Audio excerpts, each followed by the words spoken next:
right, sixth grade families, here is your reopening update. So, April 5th is going to be the first day of in-person learning at Windsor Middle School. But for sixth grade and sixth grade only, we are going to be doing a sixth grade orientation day on the morning of April 2nd. We'll be sending out schedules as soon as we get all of the details worked out. But you will have an opportunity for your child to come on campus before the 7th and 8th graders are here, meet their teachers, go in their classrooms, find out where the bathrooms are, and see how their day will work, and then start school on April 5th. Now, also, when we're talking about daily schedules, sixth grade does start at a different time than 7th and 8th grade to make sure that they can safely come on campus without mixing in those stable groups that we'll be talking about in a bit. So their day starts 10 minutes later than the 7th and 8th grade day. So if you have a child in both grades, then you will need to plan accordingly.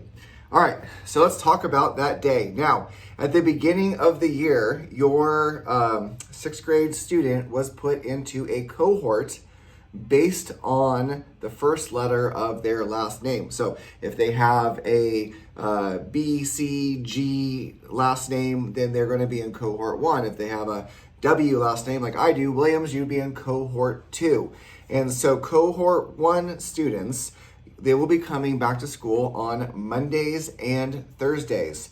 Cohort 2 students will be coming back to school on Tuesdays and Fridays.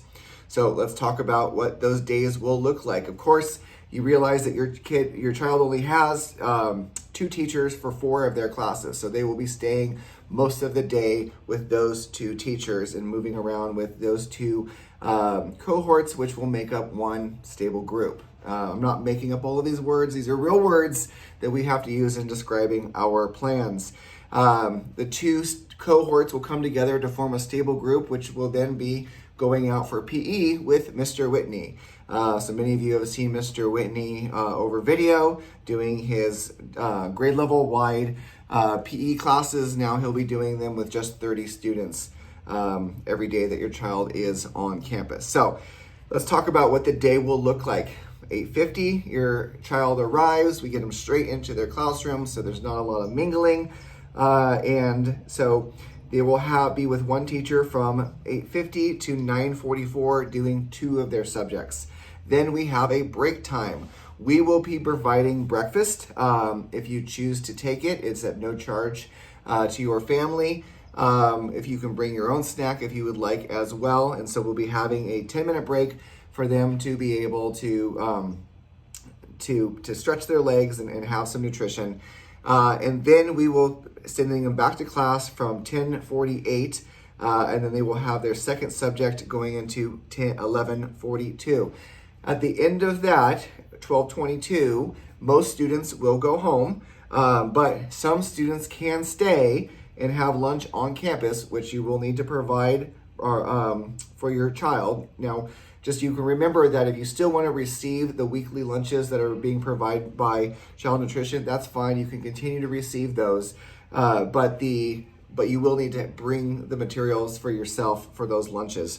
And so you'll have a lunchtime. We'll keep everyone safe. We'll keep everyone separate. And then electives will be getting around 1 o'clock if you have one of those 3 music electives of band, strings, or chorus. And we'll be sending out that elective schedule very soon as well. We'll also be providing support for some students in the afternoon. That's in-person support, and we'll give you more information about that as well.